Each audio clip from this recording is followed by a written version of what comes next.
The city never sleeps. You can get what you want when you want it. Movies at midnight, nightcaps at noon, Chinese food at dawn. Cell phone reception is excellent. Wi-Fi is free. The city is wired, alive.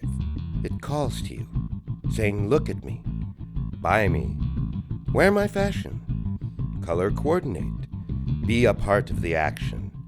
Express yourself, enjoy the choices, long for what's in the display cases, dream the promise of the mega electronic billboards, live for the messages in the neon signs. It's all about commerce and trade and people coming together. Creative imagination to make a buck." You're right about the city never sleeping. Cities got way too much noise. I think that's why city people jump out of windows and why they fall out of buildings. It's really a tragedy. Falling from a building is a terrible way to die.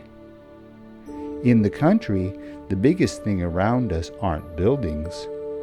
It's the sky. And people don't fall from the sky. Nor do people jump off of buildings. At least not to their death anyway. In the city, people don't even see the sky. The sky is still there. But the people don't see it, 'cause there's so many buildings in the way. That's why people in the country are godly people. When we country people look into the sky, we know that we are looking into eternity. In the country, you don't need a rocket ship to see the stars. Hey, what about the suburbs? People live in the suburbs too, you know. The values of the city are cosmopolitan values. The city is a diverse place with multiple ethnic groups. It is a place that tolerates different ways of thinking. It is in cities where new political movements begin. Cities are also places where you will find zombie parades. When a commuter rides in the subways, all passengers are equal. Even events like the Toronto No Pants subway ride are tolerated. Cities have secondhand bookstores.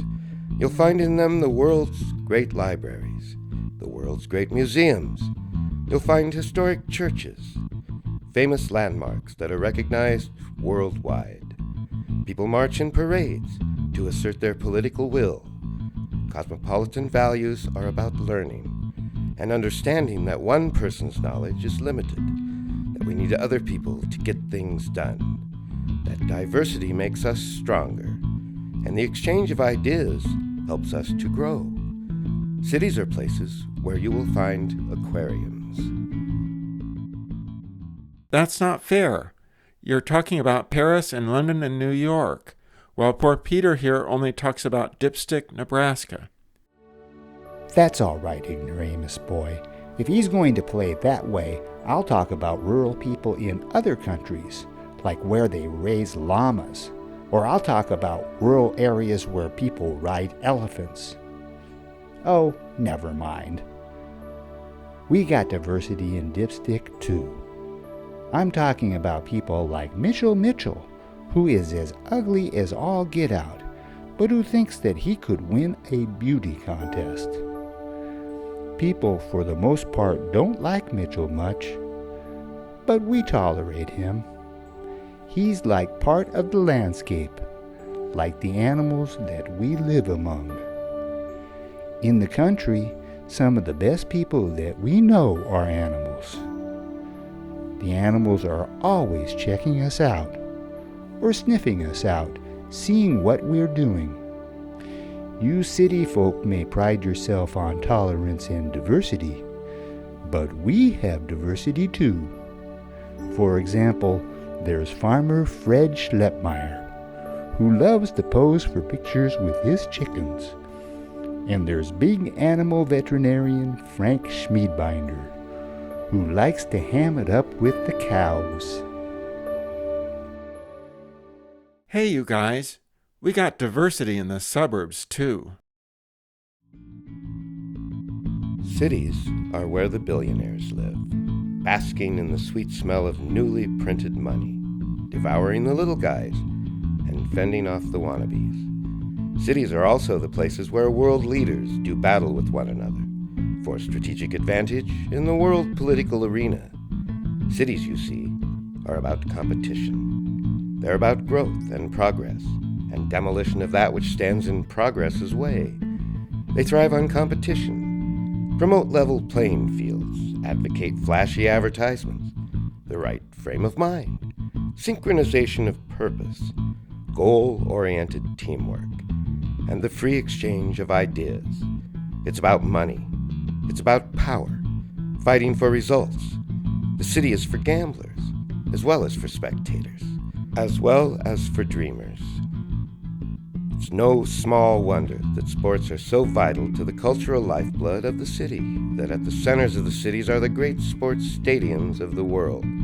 You'll find arenas like Madison Square Garden, freakish athletes like Dwayne Wade and LeBron James, huge, strong, fleet, determined men, the quick and agile, the self-disciplined and determined, the hard-working and well-trained, grace and precise body control, national team against national team, Olympic athletes and Olympic sports.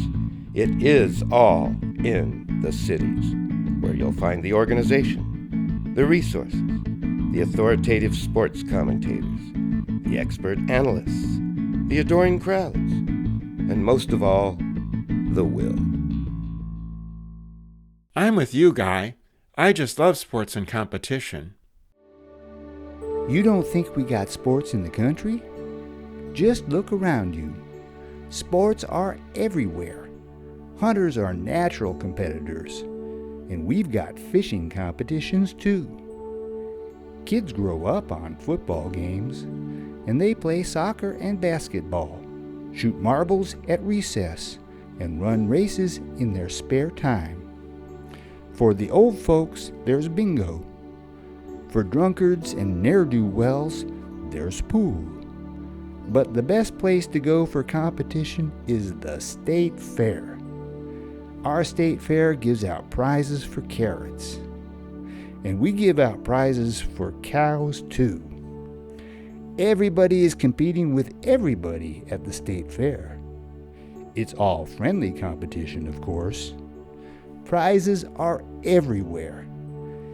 You can even get a prize for shooting down plastic ducks.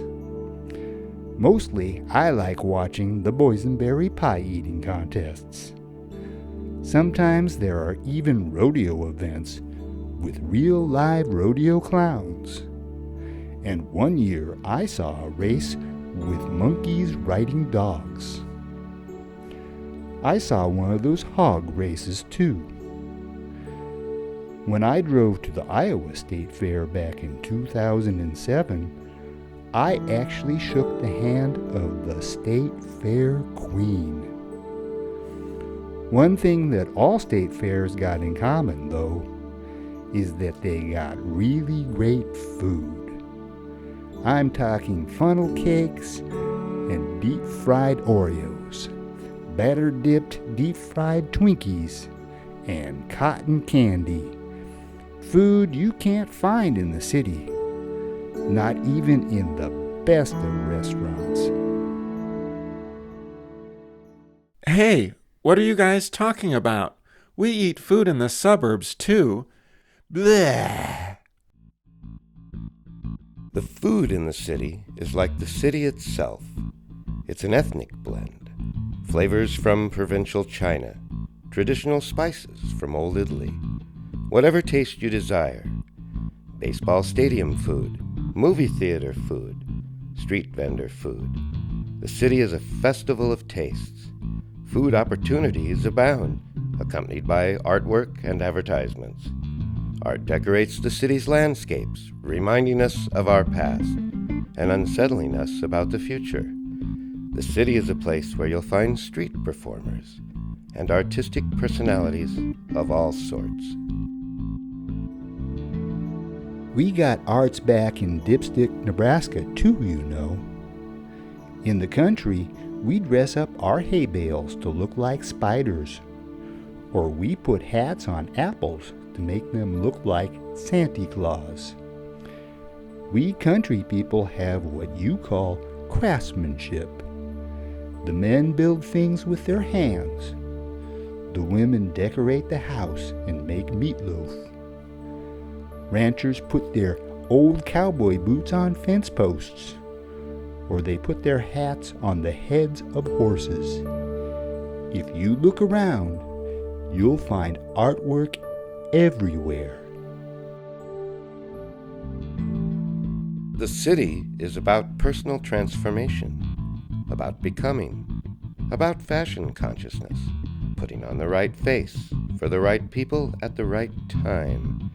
It's about fashion runways, Victoria's Secret fashion shows, dressing to impress, strutting your stuff, fitting in and standing out, and sometimes even zoning out.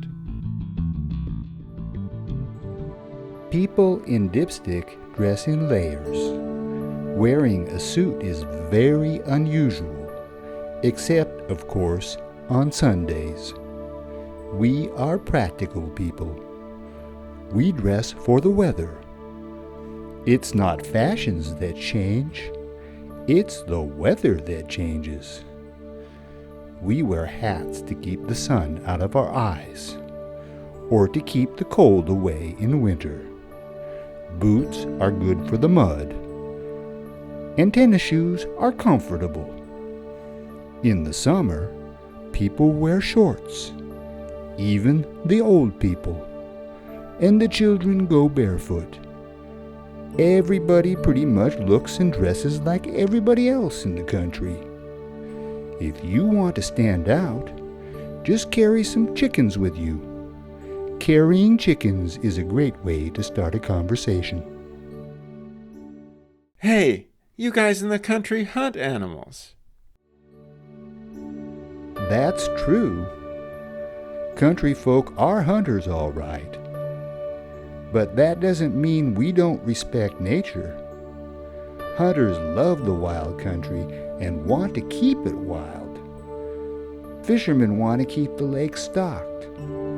Just because we catch fish and eat them doesn't mean that we have something against fish.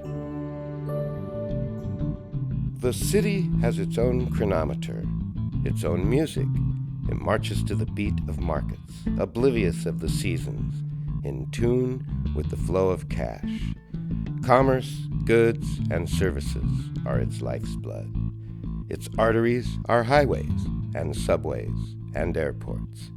It is tightly controlled by rules and regulations, which are designed to keep the money rolling smoothly and without roadblocks to the places where the people in power want it to flow.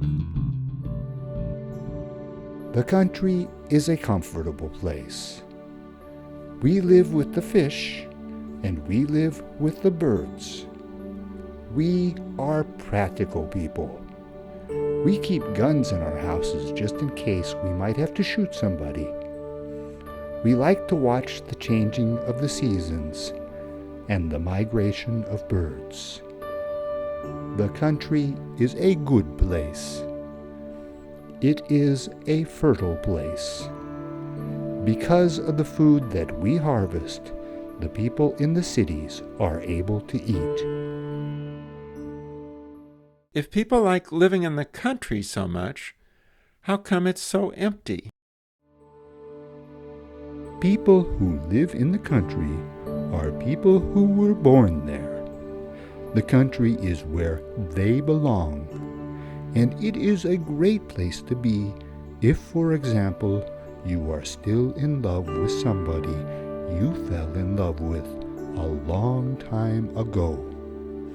It's also good if you are young and fond of goats. There's something in the country for everyone. Visitors are always welcome. Friends aren't that hard to find. And Dipstick, Nebraska, in my humble opinion, is the homemade meatloaf capital of the world. The city is a machine, fed by machines, constructed by machines. Cities are about movement, as machines are about movement. Cities are at the center hub of transportation networks, on the sea, on the land, and in the air. Great oil refineries distill the gasoline that fuels the taxicabs and the trains and the buses that transport its inhabitants. The roads must stay paved. The snow must be cleared. The workers must be paid. The city is a shining monument to enterprise. Its tallest buildings represent corporate pride and house the great money brokers of the world. The city is also a storehouse of monuments to the past. Surrounding the city are the suburbs. Hey, Ignoramus Boy, here's your chance to tell us about the suburbs. Oh, that's all right. Never mind. I forgot what I was going to say.